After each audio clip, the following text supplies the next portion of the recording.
One of my biggest mistakes was as soon as I graduated, I took up a loan for a brand new car, traveled to luxurious hotels, but you know what? I was broke. Now finally, after 5 years, my car loan is paid off, and for vacation I go to my grandparents' home in a small village in Turkey. Dress most of the times with no label clothes, and don't wear expensive watches, perfumes and so on. But you know what? I'm building wealth. Did you know that poor people spend nearly double the money they earn? It's because the human brain can't rationalize the value of money. Only yourself knows how hard you actually have to work to get that money. And when we spend it, we don't think about our money, we think about the hard work we've done so far. The issue is that's our assumption regarding the value for the work we actually do, and not the value in terms of money we actually get. So for example, you worked with a very high intensity on a construction site. And the day you get paid, it's likely that you spent much more. Because from your point of view, the work was so hard and now it's your time to enjoy.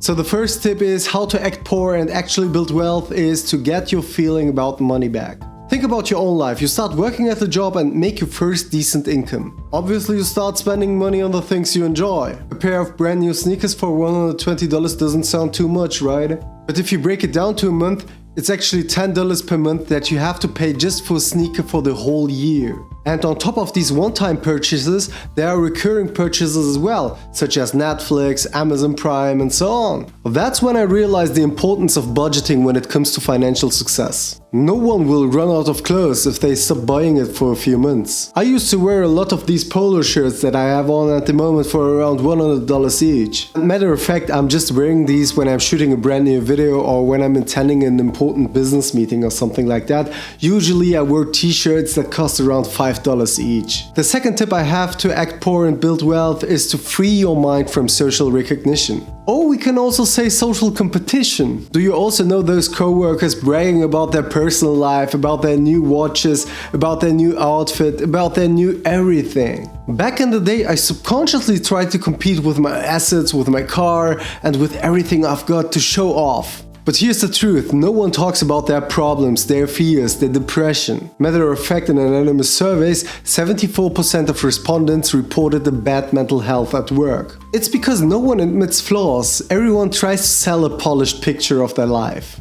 Or just something simple which every human faces, like procrastination, like I didn't go to work out yesterday because I felt sick, I wasn't motivated or something like that. No, everyone is motivated, everyone is on time, everyone is just perfect, right?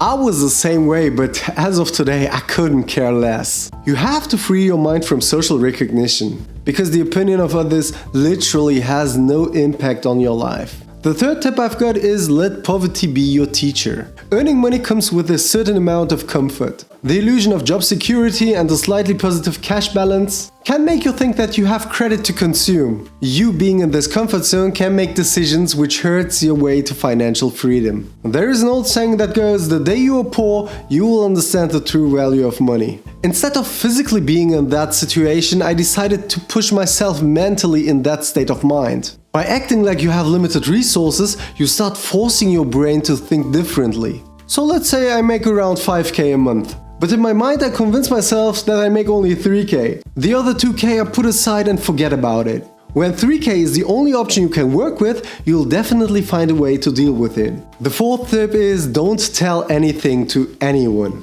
Wealthy people observe, learn and move in silence. Poor people shout their opinions and plans out of their lungs. Ever wondered why some of your colleagues, and always the same colleague, has the weirdest stories? Why is it always that one guy? It's the same reason why we talk about our goals before we even started. It's simply because we want recognition. We're just trying to impress other people with our plans. Because at the end of the day we already got our recognition from our friends. The issue is, it's just for the talks, it's not for the result. And talking is much easier than having to actually put the work in. And this pattern leads us to talk more and act less, but here's how David Goggins puts it. A lot of people now are talking. I hear so much talk. I don't hear a lot of work. I hear a lot of people telling you what you should be doing, how you should be doing it, how you should be living. And I look at them and you're fat, you're out of shape, you look like shit, but you're telling her how to live. No, man, I want to listen to you.